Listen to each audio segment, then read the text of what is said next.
In a tense classroom, a teacher's cruel arrogance shatters the silence with a humiliating insult. Students shift uncomfortably as one black student becomes the target. The calm response of the student, paired with a single symbolic act, begins a storm no one expects. The chapter closes on a chilling cliffhanger that hints at an announcement waiting to shake the entire school. "We don't need your kind slowing down my class." The words sliced through the room like a chalk snapping against the board. 20. Pairs of eyes turned sharply toward the sound, the fluorescent lights buzzing faintly overhead as though even they were nervous. The walls of the classroom were lined with faded maps and peeling posters about literature and history, but at this moment, the only thing that felt alive was the sudden, suffocating tension. Mr. Harrison, the teacher, stood at the front with his chin tilted high, a smug smile stretching across his face. He was a tall white man in his late 40s, hair thinning at the crown, a tie that always hung too tight around his neck. His voice carried an arrogance that made every word feel heavier than it needed to be. His hand gripped a piece of chalk like it was a weapon, scribbling formulas across the board even as his eyes drilled into one corner of the room. That corner belonged to Jamal. Jamal sat in the back row, a quiet 16-year-old with skin the shade of deep mahogany and eyes that rarely looked up unless called upon. His desk was clean, his notebook filled with neat lines of notes, every letter written with care. He wasn't the loud one in class, nor the troublemaker. He was simply there, doing what was asked of him. But to Mr. Harrison, that presence alone seemed like an offense. A ripple went through the class. Some students shifted in their seats, others kept their heads low, pencils scratching furiously across paper as if ignoring the cruelty would make it disappear. A girl in the front row bit her lip, her eyes darting toward Jamal with a flicker of sympathy. Another boy stifled a laugh, his nervousness turning into complicity. Mr. Harrison tapped the chalk against the board. Tap, tap, tap. "You're not cut out for this," he sneered. "You should be grateful you're even in this room." Jamal blinked slowly, his face unreadable. Inside, his heart thudded, not with shame but with something steadier, an old rhythm, a reminder of his grandmother's voice telling him, "Dignity is your shield, child.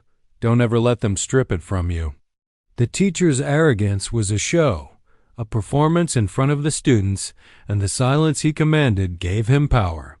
He expected Jamal to crumble, to shrink, to stutter out an apology. Instead, Jamal reached down, opened his notebook, and calmly tore out the page he had been working on. The rip echoed louder than it should have. Every head turned. Jamal folded the paper once, then twice, and then laid it gently on top of his desk. It wasn't an act of defiance. It was something quieter, more deliberate, like placing a stone in water and letting the ripples carry outward. Mr. Harrison's smirk faltered. "What do you think you're doing?" Jamal finally looked up, meeting his teacher's eyes. His voice was steady, deep with a calm that didn't waver. "I don't need your permission to learn." The words weren't loud, but they carried. They stretched across the classroom, filling the spaces where fear had been sitting only moments before. A few students inhaled sharply. Others lowered their gaze, afraid of the storm that might follow. For a heartbeat, the air felt charged, as if the classroom itself had held its breath. Mr. Harrison tightened his grip on the chalk until it snapped in half, the white dust spilling across his fingers. "You watch your mouth," he hissed, his face reddening. But Jamal didn't flinch. He leaned back slightly in his chair, his eyes never leaving the teacher's. His silence was not submission, it was a mirror, reflecting every ounce of arrogance back toward the man who had thrown it. The room was broken by the sudden shrill of the intercom. A crackle, then the principal's voice. "Attention students and staff. I have an important announcement that concerns everyone in this building." The class froze. Even Mr. Harrison's glare faltered as the words hung in the air. Jamal's torn page lay on his desk, silent and unassuming, yet powerful, a symbol that something was already shifting. And as the intercom went quiet, every student knew, whatever came next would change everything. The bell rang, slicing through the silence that still lingered in the classroom. Chairs scraped against the floor as students shuffled out, their eyes carefully avoiding Jamal and Mr. Harrison. The atmosphere was heavy, like smoke after a fire. Nobody dared to speak directly about what had just happened, but the weight of it followed them into the hallway. Jamal gathered his books slowly, methodically. His torn sheet of paper remained on the desk. He didn't take it with him. He wanted it left behind, a silent reminder that even the smallest act could carry meaning. He slid his notebook into his backpack and stood, his posture calm, his movements unhurried.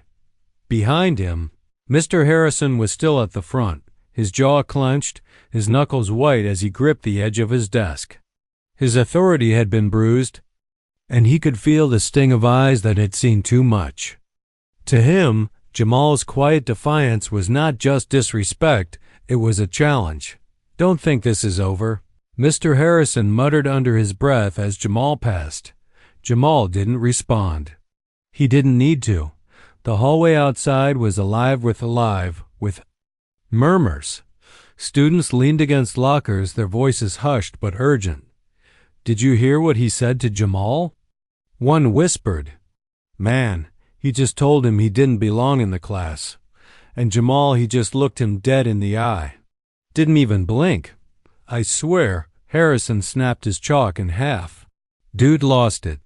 The story shifted with every retelling, each student adding their own embellishment. Some turned the moment into legend, others tried to make light of it, but beneath it all was a current of unease. Everyone knew the balance of power in the school wasn't as steady as they had thought. Jamal walked through the corridor without rushing, his backpack slung over one shoulder. The whispers followed him like shadows. He could feel the eyes on him, some curious, some respectful, some quietly resentful. It didn't matter. He had learned long ago that silence could be its own kind of voice. Inside the teacher's lounge, Mr. Harrison paced like a caged animal. His colleagues sipped coffee, pretending not to notice his agitation. "Kids these days," he muttered, shaking his head. "No respect. None. That boy, he thinks he can just talk back, just stand there like he's above me." A younger teacher, Ms. Alvarez, raised an eyebrow. "Or maybe he just wants to be treated fairly?" Harrison shot her a sharp look. "Fairly? I've been teaching for 20 years. I know who's cut out for this and who's not. That kid, he's trouble waiting to happen." But even as he spoke, doubt gnawed at him. The way Jamal had looked at him, steady, unwavering, it hadn't been the look of a boy intimidated by authority. It had been the look of someone who knew more, who carried something stronger than Harrison's fragile pride. In the cafeteria, Jamal sat at the end of a table, his tray barely touched. His best friend Malik slid in across from him, eyes wide with excitement. "Bro, everyone's talking about you," Malik said, lowering his voice. "You made Harrison look like a fool." "I've never seen anyone stand up to him like that." Jamal shook his head. "I wasn't trying to make him look like anything. I just wasn't going to let him decide what I can or can't be." Malik grinned. "Still, that was legendary." "People are saying the principal's announcement has something to do with you." Jamal frowned. "Me? Why would it? Think about it, the timing. Right after Harrison snapped on you, boom, the principal comes on the intercom with some important announcement. That's no coincidence." Jamal looked down at his tray, pushing the food around with his fork. He didn't like attention.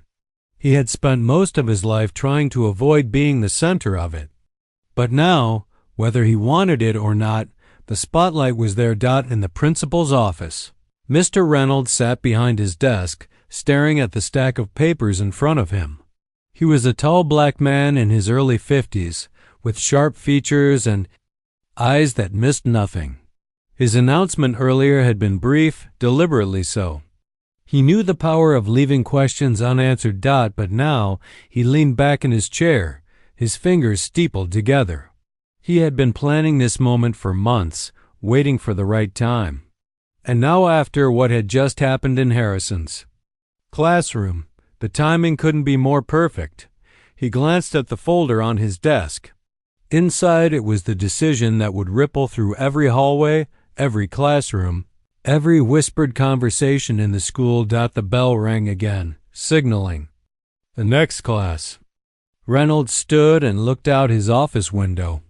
Below, students moved like currents in a river, flowing from one room to another, carrying with them stories that were already reshaping the walls of the institution. He whispered to himself, almost like a vow, "It's time." Back in the classroom, Mr. Harrison scribbled on the board, his movements more frantic than precise. The students noticed his energy, the way his authority seemed thinner, less certain.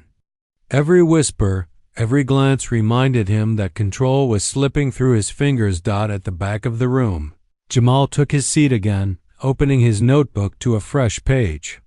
The torn sheet was gone, but the echo of it lingered, for the first time in his career. Mr. Harrison felt something he wasn't used to feeling in his own classroom. He felt watched. And worse, he felt small. The intercom crackled again. "Attention, students and staff. The principal will be addressing everyone this afternoon in the auditorium. Attendance is mandatory." The hallways erupted in noise. Excitement, speculation, fear. The whispers swelled into a roar that could not be contained. Jamal looked up from his notebook. His calm remained, but inside, he felt the tremor of something coming, a storm that no amount of arrogance could hold back. And as the chatter grew louder, one thought pressed in on everyone's mind. Whatever the principal had to say, it would change everything. The auditorium smelled faintly of old wood and polish, the kind that carried decades of assemblies, concerts, and graduations. Rows of metal chairs screeched against the floor as students filed in, filling the space with a restless hum. The curtains on the stage hung heavy and crimson, hiding the truth waiting behind them. The announcement had turned the day upside down. No one could focus in class. Whispers ran like wildfire through every hallway.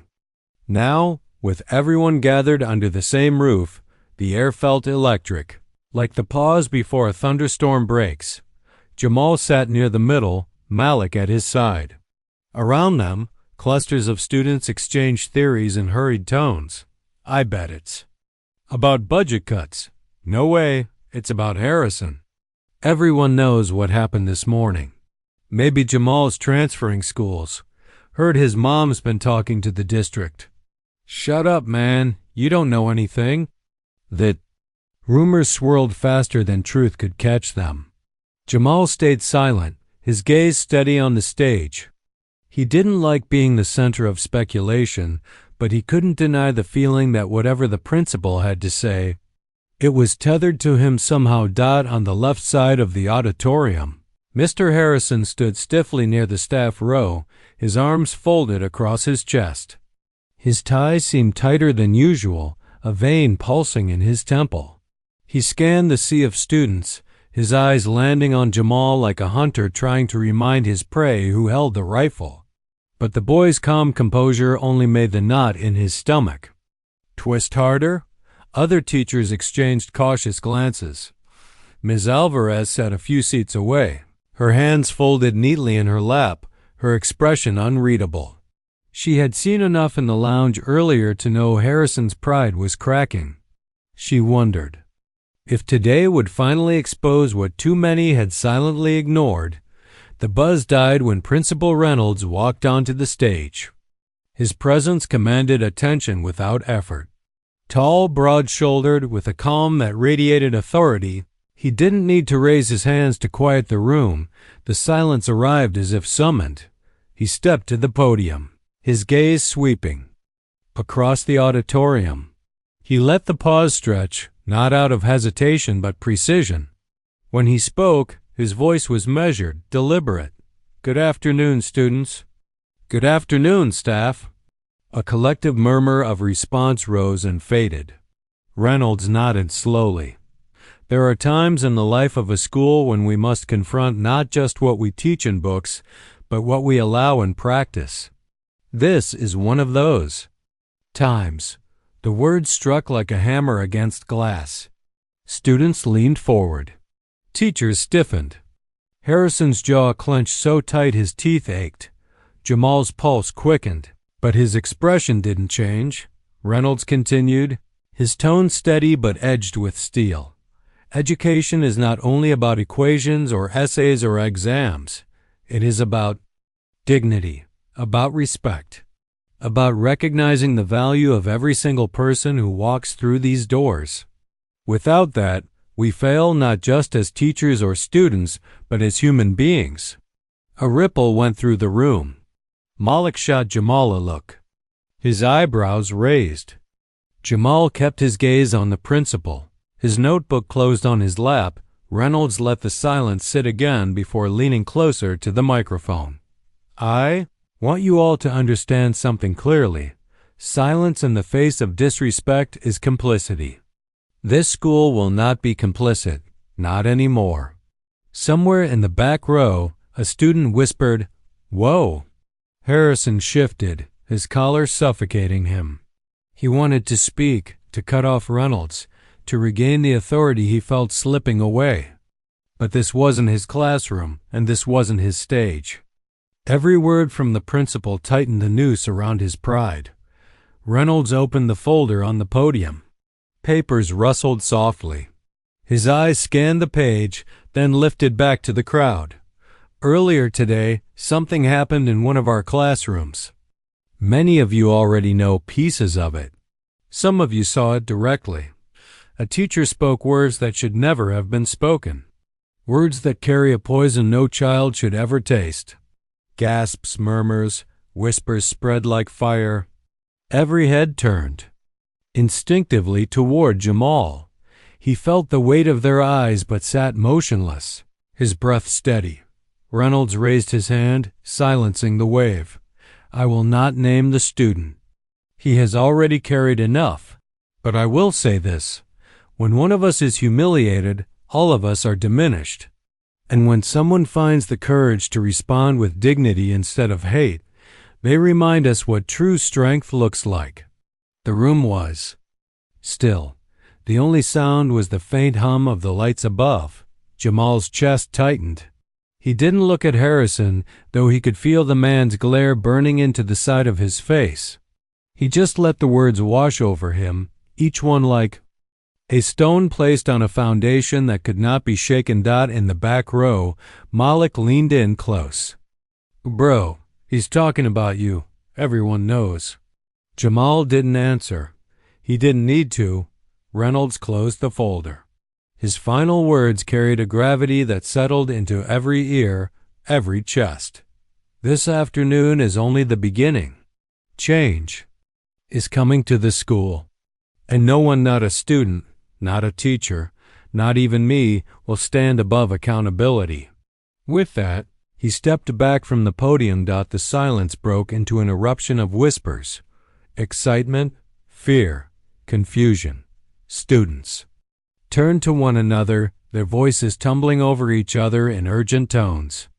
Teachers shifted uncomfortably, some relieved, others restless. At the edge of it all, Mr. Harrison sat like stone, his face drained of color, his fists clenched in his lap. He knew, in that moment, that this wasn't just about an announcement. This was about him. And Jamal, sitting quietly among his peers, realized something too. The storm had broken, but the thunder hadn't struck yet. The auditorium emptied in waves, like tides pulling back to the sea. Students spilled into the hallways, buzzing with restless energy. their words bouncing off lockers and tiled walls. The principal's announcement had landed like lightning, and everyone wanted to touch the spark. Did you hear what he said? No more silence. He was talking about Harrison, right? Has to be. I've never seen a principal go that hard before. Man, Jamal's the one he meant. You know it. The whispers trailed Jamal as he walked with Malik. Each step felt heavier than the last, not from fear, but from the awareness that the eyes of the school were now following him. Some looked at him with admiration, others with pity, a few with envy. But all of them looked. Malik nudged him with a grin. Bro, you're basically famous now. I don't want to be famous, Jamal said softly, his gaze steady ahead. I just wanted to be a student. In the staff room, tension simmered like water about to boil. Teachers gathered in clusters, their voices low but sharp. Reynolds shouldn't have aired this in public, one muttered. No, he was right. Someone had to say it. But calling out a colleague like that, in front of the whole school? He didn't name names. We all know who it was, though. Mr. Harrison sat at the far end of the table, his face set in a mask of stone. His coffee sat untouched in front of him, the steam long gone. Every word in the room felt like a dart aimed at his chest. They're making me the villain, he muttered finally. Miss Alvarez looked at him calmly. Maybe you should ask yourself why. Harrison's jaw tightened. He stood abruptly, his chair screeching against the floor, and stormed out without another word. He found himself in an empty classroom, pacing back and forth. His thoughts were a storm. They don't respect me anymore. That boy undermined me in front of everyone. And Reynolds is using this to make himself look like some hero. He slammed his fist against the desk. Chalk dust scattered from the surface, floating like ghosts. No, I've built my career on discipline, on control. I won't let a boy tear it down. But even as he thought it, a sliver of doubt crept in. The look in Jamal's eyes earlier, it hadn't been defiance in the usual sense. It had been steadiness, dignity, a kind of strength Harrison couldn't crush with raised voices or broken chalk. And that unsettled him more than he could admit. Meanwhile, Jamal sat outside on the stone steps with Malik. The late afternoon sun slanted across the campus, casting long shadows that stretched like fingers. The air carried the smell of cut grass and the faint chatter of students lingering before heading home. Malik leaned back, his arms behind his head. You realize Reynolds just made you a symbol, right? People are going to remember this day. I don't want to be a symbol, Jamal said again. Symbols get torn apart. I just want to learn. That's all, Malik smirked. Sometimes you don't get to choose. Sometimes life chooses for you. Jamal looked at the horizon where the sky was beginning to burn orange. He thought of his grandmother's words again. Dignity is your shield. It had protected him in the classroom. But now, with the whole school watching, he wondered if the shield would be enough. That night, Harrison sat at his kitchen table, the glow of a single lamp illuminating his face. His wife sat across from him, silent, her eyes filled with questions he didn't want to answer. They're making me out to be a racist, he said, his voice thick with frustration. Me, after all these years. Do you know what that does? To a reputation? She sighed softly. Did you say it? His eyes flickered. I might have said something, but kids twist things. They make it sound worse than it was. Her silence was damning. He looked away, gripping his coffee mug until his knuckles whitened. I won't let them destroy me over one student. I won't. The next day at school, the air was different. Students carried themselves with a strange energy, as if they were part of something larger now. Jamal noticed the nods he received in the hallway, subtle gestures of respect. It wasn't everyone, but it was enough to shift the balance. When he entered Harrison's class, the room grew quiet. The teacher stood at the board, chalk in hand, but his movements lacked the sharpness of before. He wrote slower, hesitated. More. His authority no longer wrapped the room like an iron chain it hung loose. Brittle Jamal sat at his desk, opening his notebook. The torn page was gone, but the act of tearing it still lived in everyone's memory. Halfway through the lesson, Harrison's voice faltered. He caught himself staring at Jamal, and for a split second, the entire class saw it. The teacher who once commanded fear was afraid.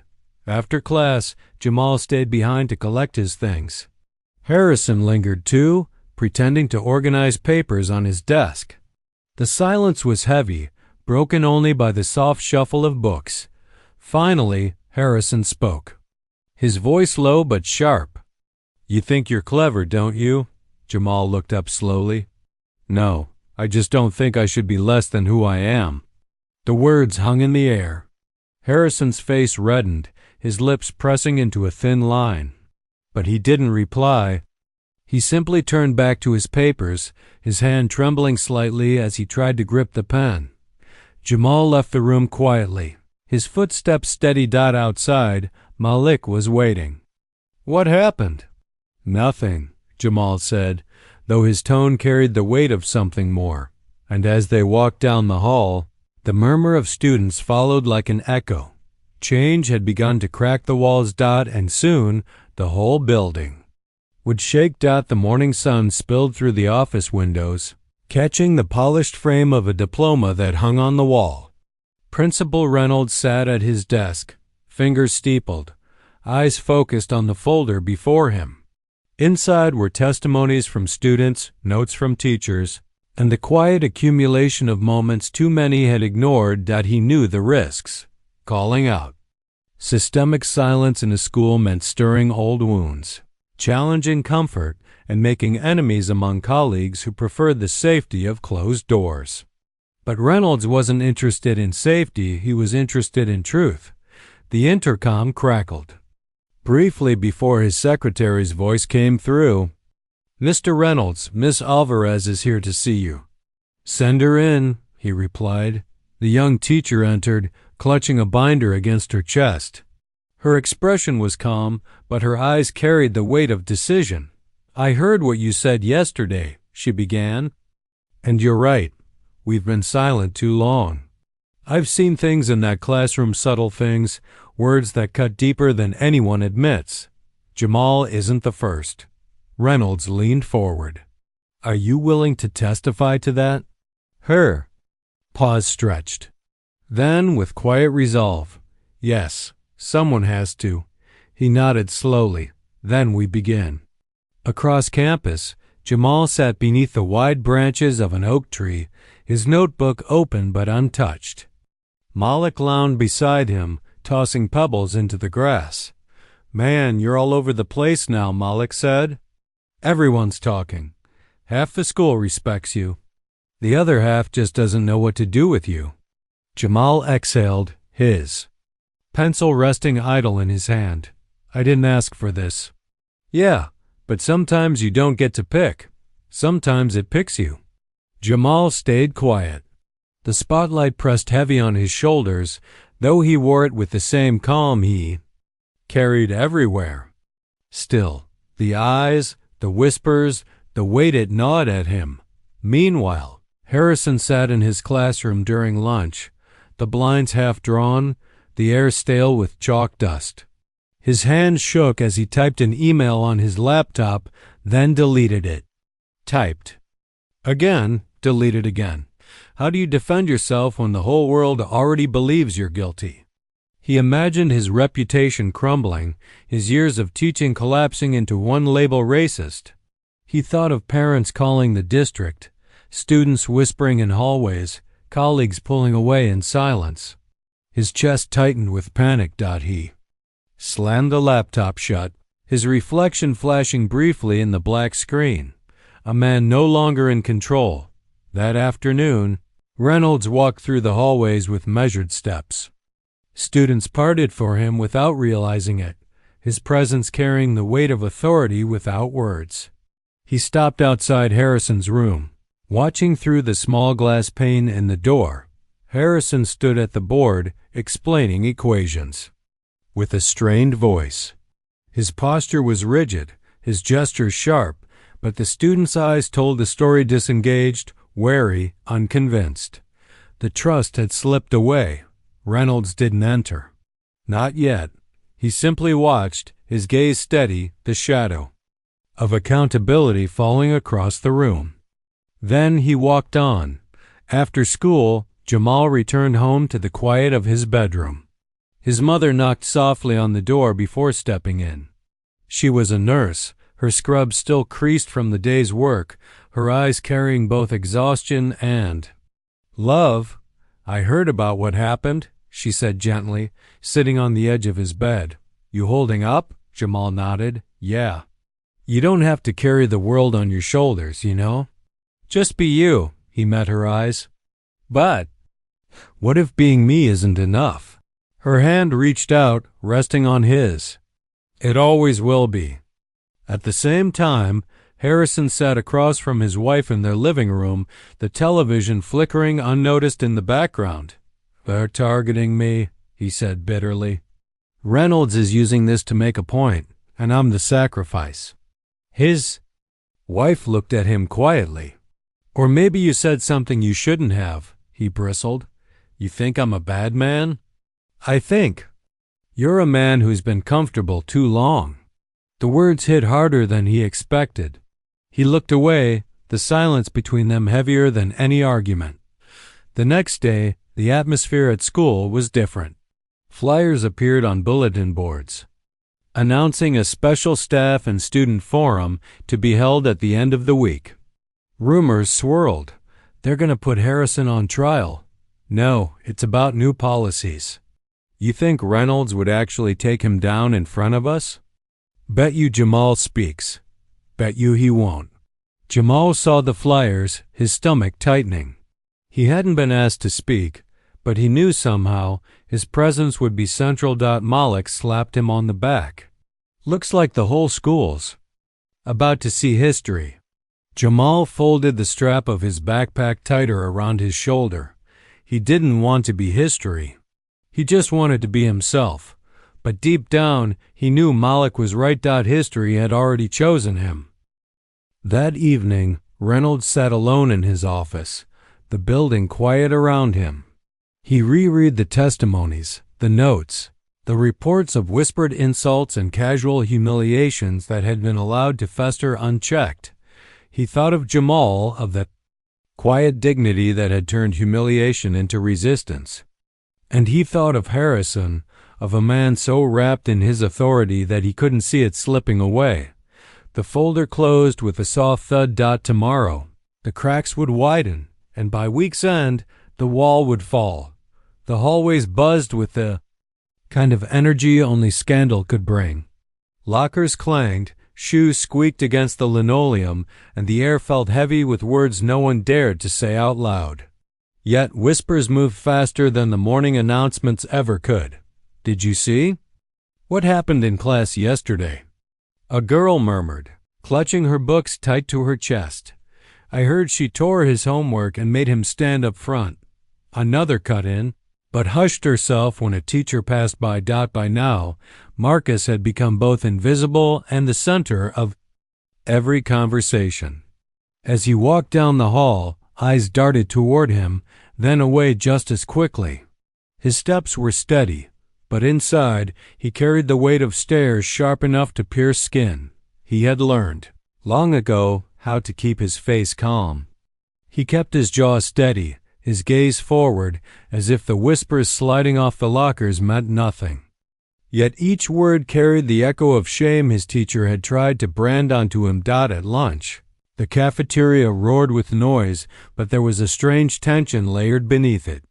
Marcus sat at a corner table, his tray barely touched. His friends, Jamal and Denise, tried to fill the silence with casual chatter, but their voices cracked with unease. "You know people saw it, man," Jamal said, leaning closer. "They ain't gonna keep quiet forever." Denise's eyes flickered toward the teacher's lounge door. They're all scared. Everyone knows what Ms. Whitfield is like. If you cross her, she ruin you. She's been here forever. Marcus poked at his food, his voice low. That's what she wants. She wants everyone to believe she's untouchable. Meanwhile, in the teacher's lounge, the air was just as tense. Coffee steamed in paper cups, but no one really tasted it. A math teacher cleared his throat, about to say something, then thought better of it. A young history teacher nervously bit her lip, finally whispering, "It was too much." What she did to him. "But you didn't say anything," snapped another, though his voice was hushed. "Neither did you."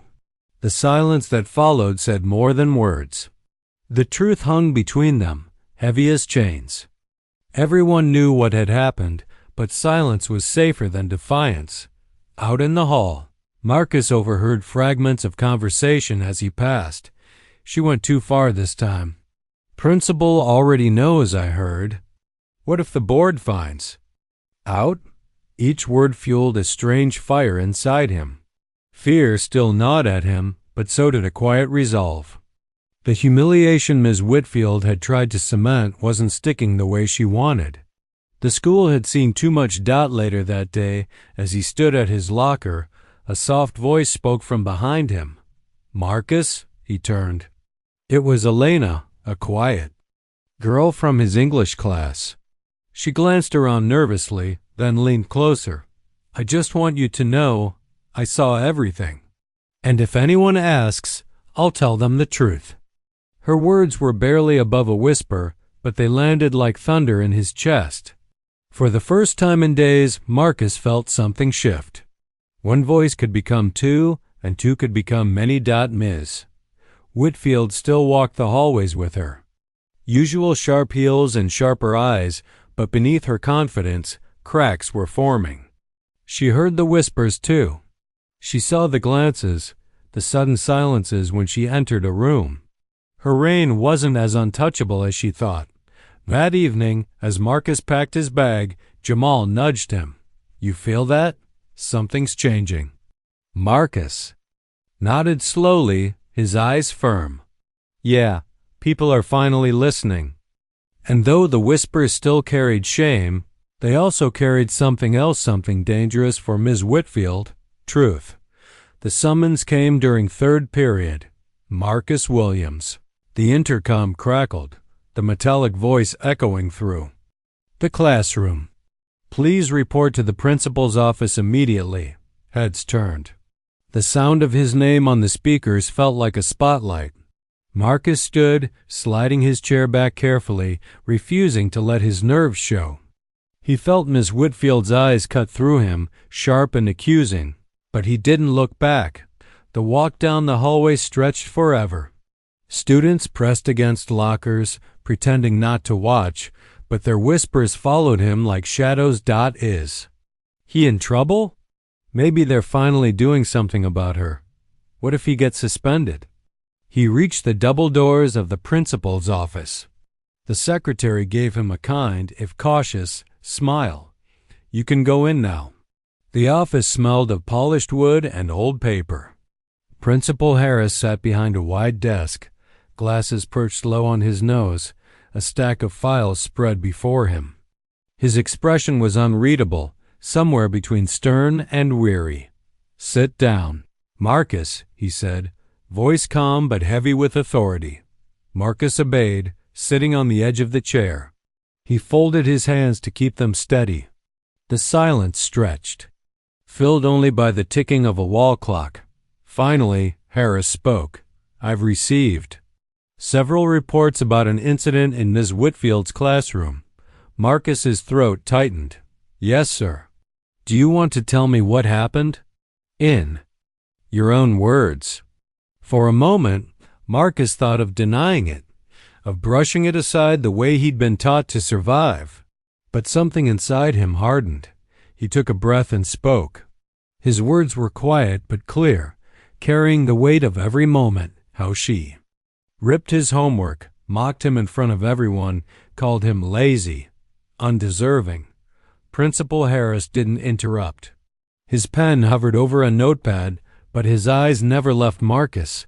When Marcus finished, silence fell again, heavier. "Now, you understand these are serious accusations," Harris said finally. Marcus nodded, his voice steady. "Yes, sir, but they're true." Harris leaned back in his chair. His face revealed nothing, but the faintest sigh slipped through his lips. He tapped the desk once, then closed the folder in front of him. "Marcus," he said slowly, "sometimes truth takes time to find its way into the open. But once it does, it can't be buried again." Marcus frowned, not fully understanding. "What do you mean?" Before Harris could answer, a knock rattled the door. The secretary leaned in, pale-faced. "She's here." Ms. Whitfield's sharp heels clicked against the tile before she even appeared in the doorway. She entered without waiting to be invited, her perfume sharp, her smile tighter than glass. "Principal Harris," she said smoothly, "I assume we're discussing this. Students' behavior?" Her gaze flicked too. Marcus, full of venom. Harris didn't flinch. "Close the door, Ms. Whitfield. We need to talk." The room shrank as she sat opposite Marcus, her arms crossed, eyes burning. For a moment, no one spoke. Then Harris cleared his throat. "Tomorrow morning I'll be making an announcement. To the entire school. Both of you should be prepared." Ms. Whitfield's eyebrows arched. "Announcement? About what?" But Harris didn't answer her. He looked at Marcus instead, his gaze steady. "You've been heard, son. That's all. I'll say for now." Marcus felt his chest tighten. He didn't know if it was relief, fear, or both. Whitfield leaned forward, her voice icy. "You can't possibly be taking his side over mine." "I've taught here 20 years. Harris raised a hand. The authority in the gesture silenced her instantly. "Enough. Tomorrow the truth will be addressed. In front of everyone." Marcus sat frozen, heart pounding. He had walked into the office expecting to be dismissed, maybe even punished. But now, something far bigger was about to unfold. As he stood to leave, Harris's words echoed in his mind. Once truth finds its way into the open, it can't be buried again. And tomorrow, that truth would be spoken not in whispers, but over the loudspeakers for the whole school to hear. By the next morning, the air inside Jefferson High felt different. It wasn't something you could see, but something you could feel, a quiet charge running through the halls, a restless energy that refused to sit still. Students leaned closer to each other, whispering, their eyes darting toward the front office every time the intercom clicked. "Did you hear the principal's making some kind of announcement?" "It's about Whitfield, right?" "It has to be." "No way. They'd never go after her. She's untouchable." Marcus walked through the crowd with his backpack slung low, shoulders tense. Every glance felt heavier than usual, every whisper sharper. He wanted to disappear into the walls, but at the same time, a flicker of hope stirred inside him. Something was happening. Something bigger than he had ever expected. When he slid into his first period seat, his classmates went unusually quiet. A few nodded at him, some in sympathy, some in curiosity, and a handful in open disdain. Across the room, Ms. Whitfield stood tall, lips curved into a brittle smile. Her eyes met Marcus's, cold as steel. "Open your textbooks to page 94, she instructed. Her voice was as smooth as ever, but there was a tightness underneath, a strain she couldn't quite hide. The students obeyed, but their eyes flicked back and forth between her and Marcus. It was no longer just him against her. The classroom had become a stage, and everyone was waiting for the curtain to rise. When the bell rang, Marcus gathered his books quickly. As he passed her desk, Whitfield leaned in, her voice low enough for only him to hear. "Don't think for a second you've won anything," she hissed. "Principals come and go. But me? I've survived every storm." Marcus didn't stop. He didn't answer. He just walked out, gripping the strap of his bag so tightly his knuckles watened. In the hallway, his best friend Jamal caught up with him. "Man, you hearing this? Everybody's saying Principal Harris is about to drop a bomb." Marcus exhaled slowly. "Yeah, but I don't know what that means yet." "Means she's finally getting what's coming," Jamal said firmly. "She's been running her mouth for years. Maybe this time it's over." The thought was dangerous.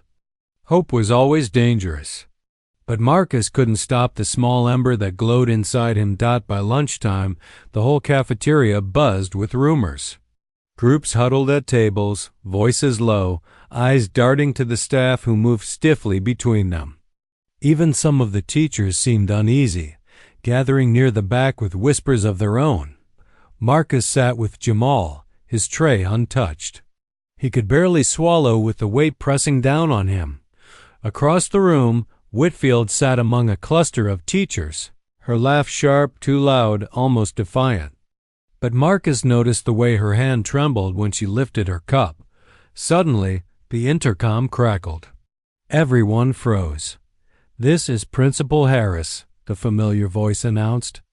"I want to remind all students and staff that tomorrow morning, at assembly, I will be making a school-wide address. Attendance is mandatory." A wave of murmurs swept the cafeteria. The announcement didn't give answers, but it confirmed the tension. Something big was coming, and no one could escape it. Marcus's chest tightened. Tomorrow. Everything would be out in the open. Jamal leaned closer, whispering, "That's it. It's happening. You ready?" Marcus didn't answer right away. He stared at the half-eaten food on his tray, then at the cafeteria full of eyes and whispers. Was he ready? Could anyone ever be ready for truth spoken so loud, so public? Finally, he muttered, "I don't know, but I don't think it matters anymore." The rest of the day moved in a blur. Teachers carried on with their lessons, but their eyes betrayed them, flicking to the clock, to the door, to each other. The students fed on the unease, their curiosity growing into restless anticipation. As the final bell rang and Marcus headed home, he felt both heavier and lighter at once. The weight of humiliation still lingered, but for the first time, it wasn't his burden alone. The whole school carried it now. That night, lying in bed, Marcus stared at the ceiling. His mother's words echoed in his mind. Sometimes silence is just the moment before the world learns to listen. Tomorrow, he would find out if she was right. The auditorium felt like the heart of a storm.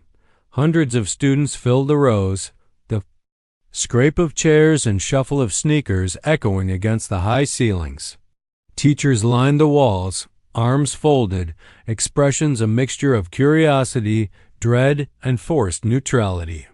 At the front, the stage loomed under bright lights, its curtains drawn back to reveal the podium where Principal Harris stood.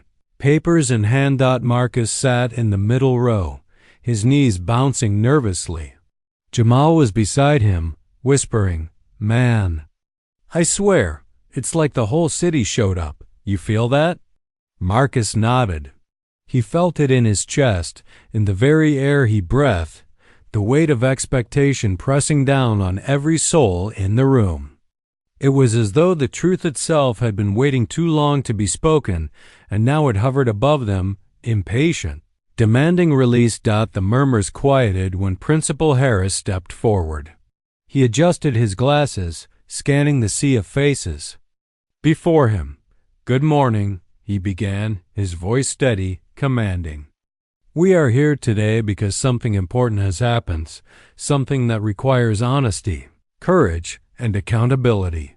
The room stilled. Even the restless whispers faded into silence. Harris continued, his tone calm but firm.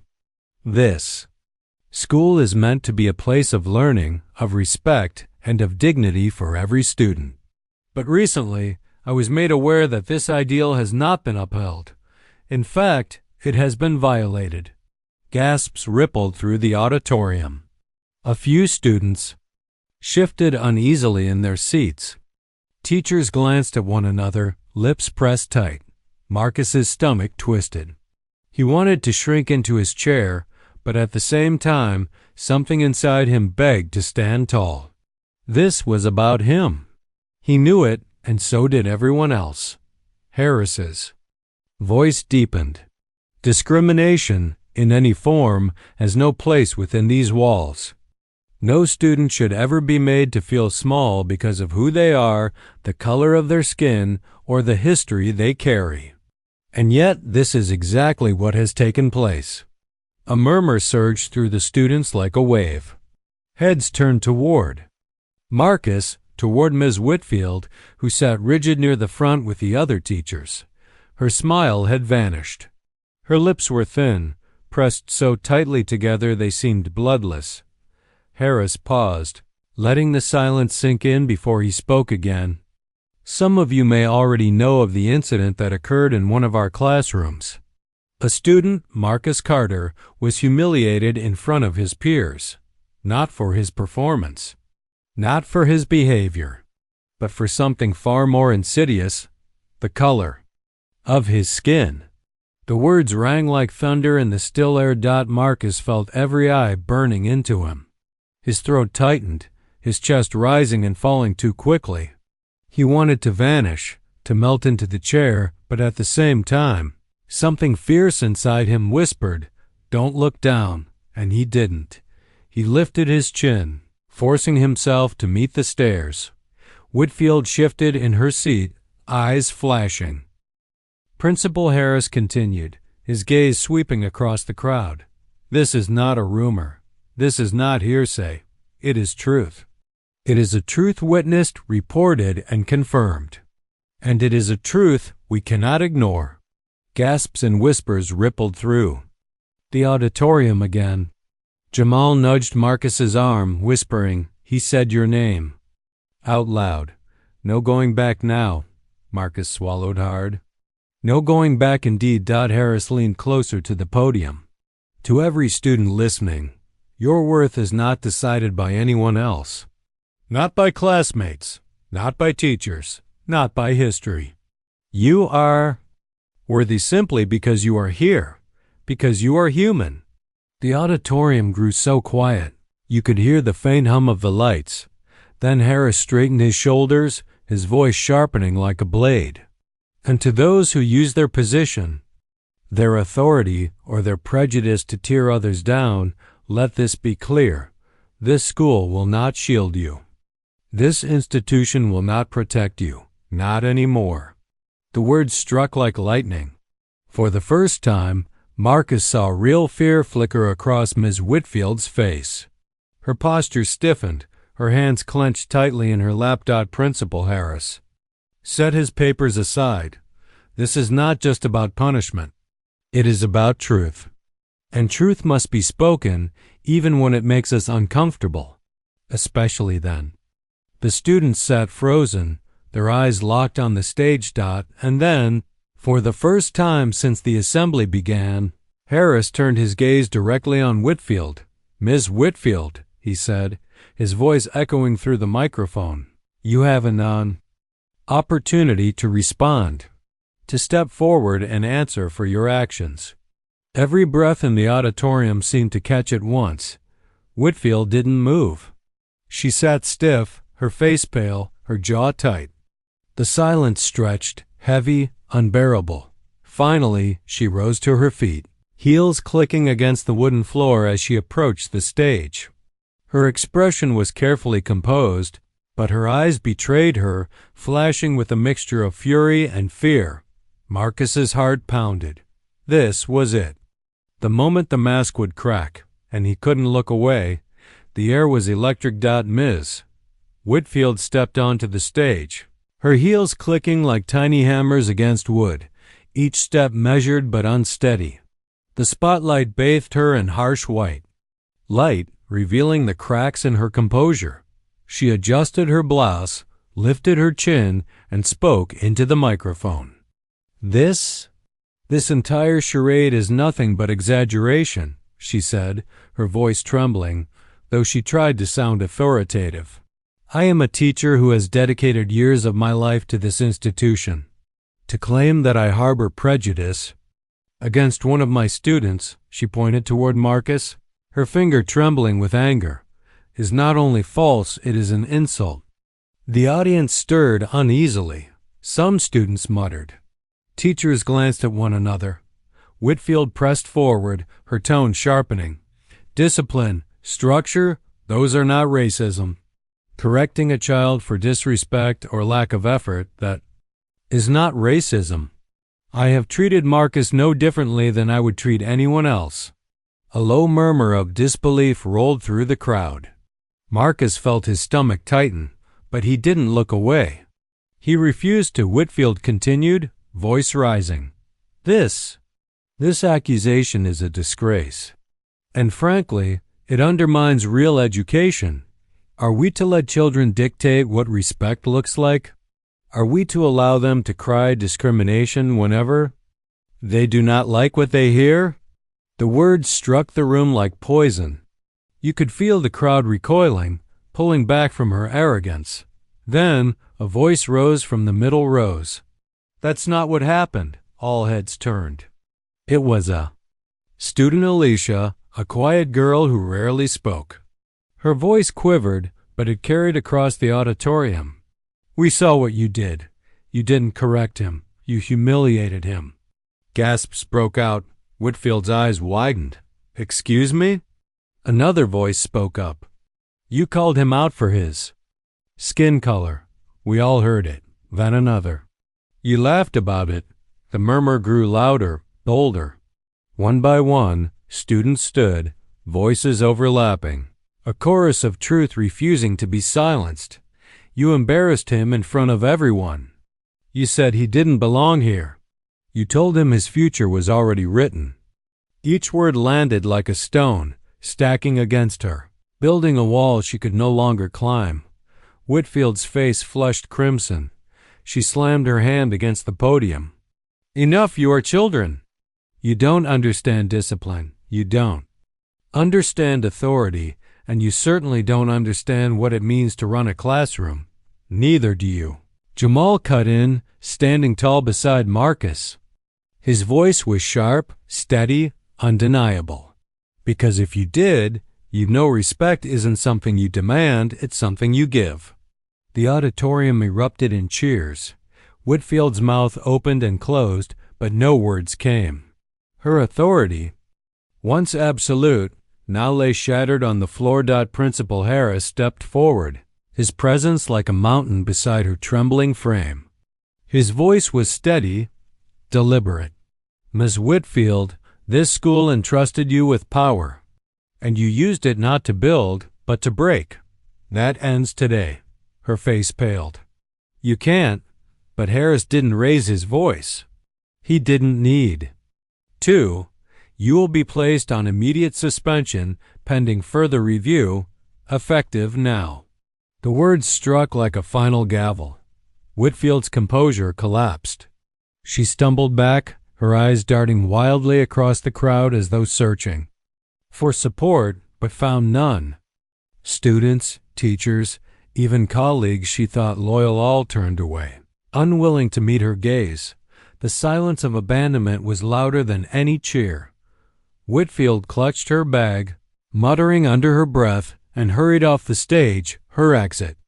Clumsy, stripped of all dignity. The crowd erupted, cheers, applause, shouts of relief filling the air. The energy was overwhelming, like the school itself had been holding its breath for too long, and now finally exhaled truth. Marcus sat frozen, trembling not from fear but from the release of it.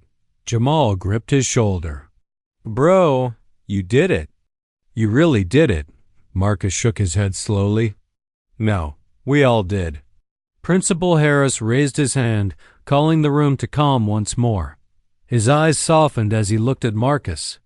Young man, would you like to say something? Marcus hesitated. Hundreds of eyes stared at him. His throat felt tight. But then he remembered his grandmother's voice, soft and steady. Your dignity is your crown. Never take it off, no matter who tries to knock it down. He rose to his feet. His legs shook, but his voice when it came was clear. I don't want to be seen as a victim, Marcus said. I want to be seen as a person, like any of you. I didn't ask to stand here, but maybe this is what it takes for people to see what's been ignored too long. We all deserve respect. Every single one of us. The auditorium fell into complete silence. Students leaned forward, teachers froze, even the air felt still. Then Marcus added, his voice firm, unshakable. And from today on, I won't sit quietly if anyone tries to take that away again. A wave of applause thundered through the auditorium. It wasn't just noise, it was unity. Harris's eyes shone with pride. Jamal grinned so wide it almost split his face. Students stomped their feet, clapped their hands, and shouted Marcus's name. In that moment, Marcus wasn't just a boy who had been humiliated. He was a boy who had stood in his truth, and in doing so, helped others find theirs. Whitfield had. Fallen. Marcus had risen, and the school would never be the same.